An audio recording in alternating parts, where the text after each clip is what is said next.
मेरी बात सुनो।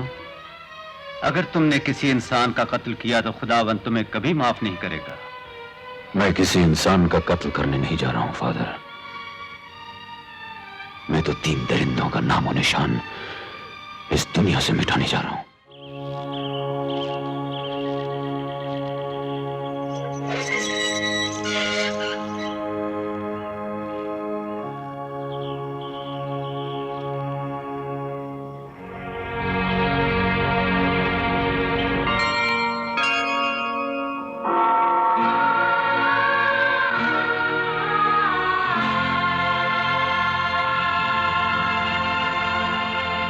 पीटर, खुदा के इस पाक दरबार में तुम मेरी को अपनी पत्नी स्वीकार करते हो? जी हाँ। मेरी, तुम पीटर को अपना पति स्वीकार करती हो? जी नहीं। मेरी, ये क्या बक रही हो?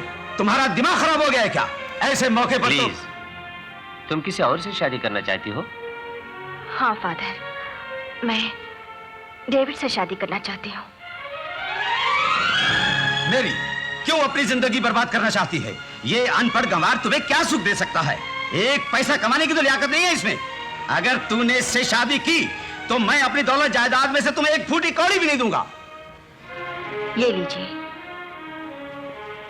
मुझे आपकी दौलत जायदाद नहीं चाहिए, मुझे एक अच्छा पति चाहिए। उसके लिए मैं हर कुर्बानी देने के लिए तैयार हूं। फूट गई तेरी तकदीर। चलो सब लोग, चलो।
खुदा पाक का नुमाइंदा होने के नाते ये मेरा फर्ज है कि मैं तुम्हारा कन्फेशन सुनूं और खुदा से तुम्हारी माफी के लिए दरखास्त करूं।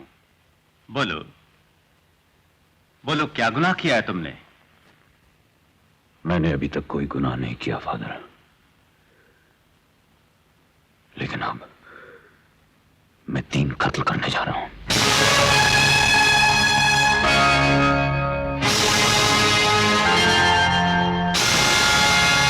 यहां लोग कन्फेशन करके अपने गुनाह बख्शवाने आते हैं, लेकिन तुम तो उस गुनाह की बात करने आए हो जो करने जा रहे हो। यह बात कुछ समझ में नहीं आई। मैं नहीं चाहता कि गुनाह करने के बाद मेरे नापाक कदम यहां की पाक जमीन को खलीस कर दें। अभी तो मैं बेगुनाह हूं, लेकिन आज के बाद मैं यहां फिर कभी नहीं आने वाला। मेरी बात सुनो। अगर तुमने किसी इंसान का कत्ल किया तो खुदावंद तुम्हें कभी माफ नहीं करेगा। मैं किसी इंसान का कत्ल करने नहीं जा रहा हूं फादर। मैं तो 3 दरिंदों का नामो निशान इस दुनिया से मिटाने जा रहा हूं। ऐसे समय पर मेरी जज्बाती पुकार मेरे मजहबी फर्ज से ज्यादा जरूरी है। मुझे यकीन है खुदा मुझे माफ कर देगा। मजहबी हुक्म यह है कि मैं कन्फेशन करने वालों का चेहरा न देखूं, इसलिए मैंने अभी तक तुम्हारी शक्ल नहीं देखी। तुम एक गलत काम करने जा रहे हो। मैं तुम्हारे साथ अपने कमरे में अकेले में बात करना चाहता हूं। आओ मेरे साथ।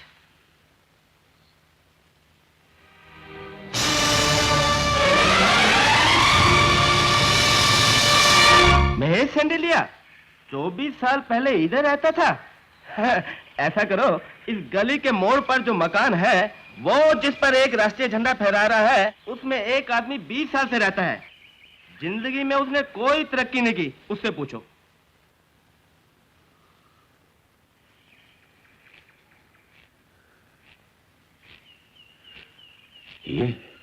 ये महेश शिंदेले का घर? हाँ। नहीं, मैं जिस महेश शिंदेले की बात कर रहा हूं वो तो 24 साल पहले ठर्रे का धंधा करता था। तभी तो उसका इतना बड़ा मकान है। मुझे देखो, रिटायर्ड तहसीलदार हूँ, मैं अपने लिए एक झोपड़ी भी नहीं बना सका, सड़कें नापता फिरता हूँ।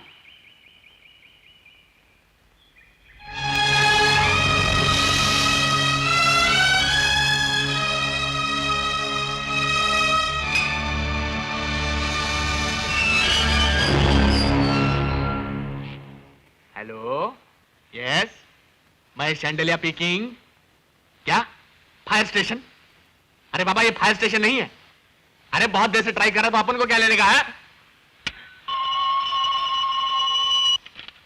हेलो, क्या 15 अगस्त को अपन को स्कूल में झंडा फहराने का है? भाई एक मुश्किल है।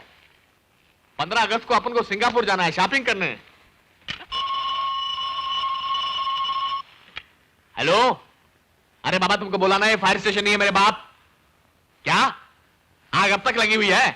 अरे शाम को बारिश होगी, अपने आप बुझ जाएगी, जाकर आराम करो। है कौन है बे?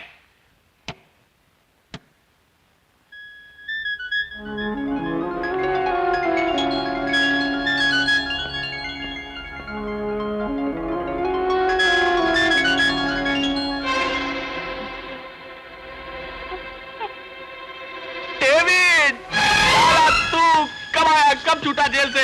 कितने दिन हो गए तेरे को देख के?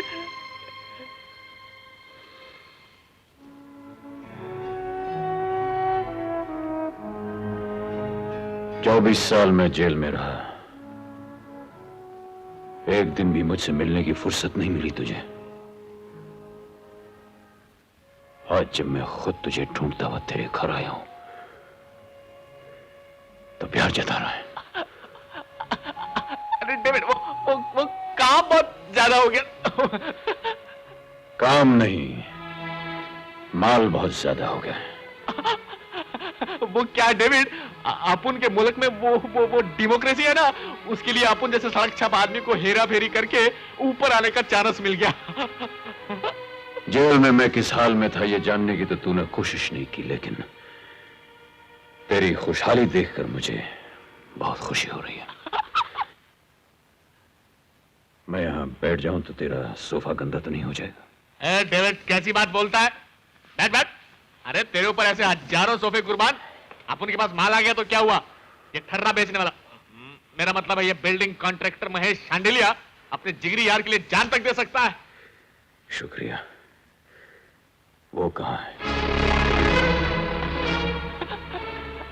अपन भी कैसा गधा आदमी है यार, तू इसे पूछा ही नहीं कि तू गर्म पिएगा या ठंडा, या सीधा नाश्ता कर लेगा। पेट की भूख मिटाना मेरे लिए जरूरी नहीं है, जरूरी है दिल की प्यास बुझाना। कहां है वो?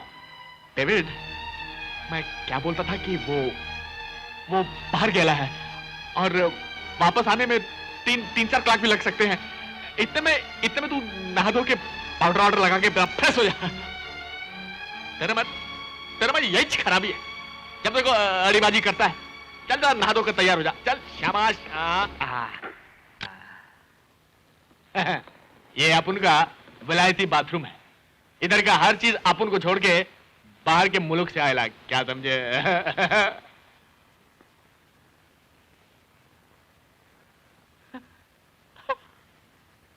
वो जरा आर्ट को ध्यान में रखकर मंगाया है। वो क्या है कि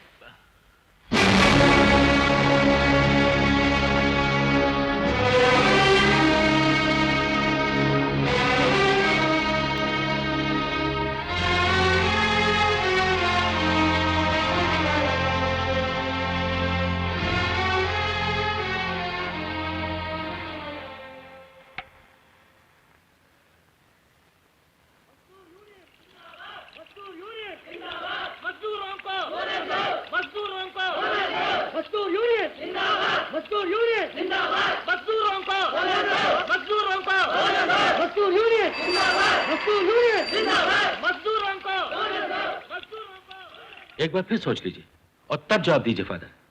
जब वो आदमी चर्च में आपसे कन्फेस कर रहा था कि वो 3 आदमियों का कत्ल करने वाला है, तो क्या उसकी सूरत देखने को आपका जी नहीं चाहा? डीआईजी साहब, मैं एक कैथोलिक प्रीस्ट हूं। हमें कन्फेशन करने वाले इंसान की सूरत देखने की इजाजत नहीं है और ना ही कन्फेशन के बारे में किसी को कुछ बता सकते। तो फिर आप क्यों बता रहे हैं? मैंने 3 इंसानों की जान बचाना ज्यादा जरूरी समझा और इसीलिए प्रीस्टहुड से इस्तीफा देकर यहां आया हूं। अब उनकी जान बचाना आपका काम है। आप भी कमाल करते हैं फादर। आप उस आदमी का हुलिया नहीं जानते। आप ये नहीं जानते कि वो लोग कौन हैं जिन्हें वो कत्ल करना चाहता है। ये सब जाने बिना पुलिस क्या कर सकती है? पुलिस को भगवान की तरह अंतर्यामी तो है नहीं। यस सर, आप 100% करेक्ट है। ये तो अंधेरे में काली बिल्ली पकड़ने वाली बात हुई। इम्पॉसिबल। मेरे ख्याल में इस केस को ड्रॉप कर देना ही अच्छा है सर। क्यों? यस फादर, आप जा सकते हैं। जल्दबाजी मत कीजिए, कुछ सोचिए सोचिए।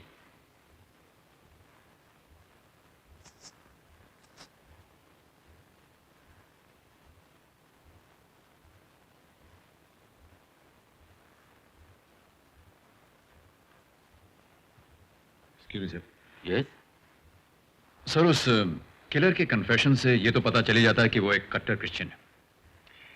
इसलिए उसे इस बात का भरोसा रहा होगा कि फादर उसके कन्फेशन के बारे में किसी को नहीं बताएंगे। वो तो ठीक है विजय, लेकिन सिर्फ इतना जान लेने से हमें क्या मदद मिलेगी? सत्यवचन सर, इसीलिए मैंने ये बिंदु नहीं उठाया, अब ये पॉइंट नहीं उठाया। हाँ बोलो विजय, क्या मदद मिलेगी? सर, हमें यह मदद मिलेगी कि अब हम अखबारों और टीवी के जरिए ये झूठी खबर फैला सकते हैं कि फादर ने पुलिस को न सिर्फ उसके कन्फेशन के बारे में खबर दे दी है बल्कि उसका हुलिया भी बता दिया है। नो नो, नॉट दैट विजय। सारे शहर में खलबली मच जाएगी। हर आदमी का कोई ना कोई दुश्मन तो होता ही है। सारा शहर पुलिस प्रोटेक्शन मांगने दौड़ पड़ेगा। एक मुसीबत खड़ी हो जाएगी। It will be a nuisance. Sir, आप ठीक कह रहे हैं, लेकिन इससे हमें 2 फायदे भी होंगे। एक तो ये कि जब उस कट्टर क्रिश्चियन को इस बात का पता चलेगा कि फादर ने पुलिस को उसके कन्फेशन के बारे में बता दिया है, तो वो इन पर हमला कर बैठे मजहबी जुनून में आकर।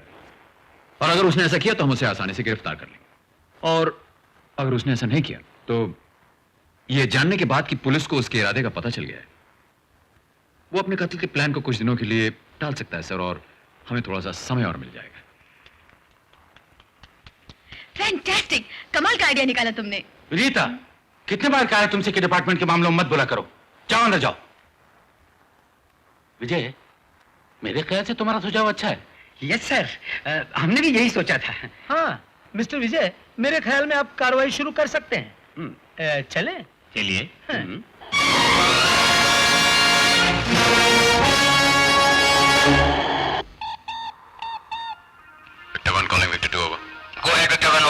चर्च के आसपास अगर तुम्हें कोई ऐसा आदमी घूमता फिरता हुआ नजर आए जिस पर तुम्हें शक हो तो खुद पूछताछ में शुरू कर देना, पहले मुझे बताना। ओवर।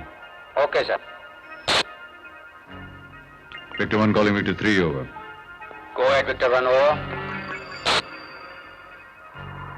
फादर के घर के सामने जो प्लेन क्लोथ कांस्टेबल लगाए गए हैं और जो बंदरों की तरह मूंगफली खा रहे हैं और आती जाती लड़कियों को देख रहे हैं, उनसे कहो जरा होशियार रहें। और फादर से कहो कि घर के बाहर आकर के बैठें। अगर वो अंदर बैठे रहेंगे तो उन पर हमला कैसे होगा? उन्हें जाकर इत्मीनान दिलाओ कि उनकी हिफाजत का पूरा बंदोबस्त कर दिया गया है। उन्हें घबराने की कोई जरूरत नहीं। होगा? Okay sir.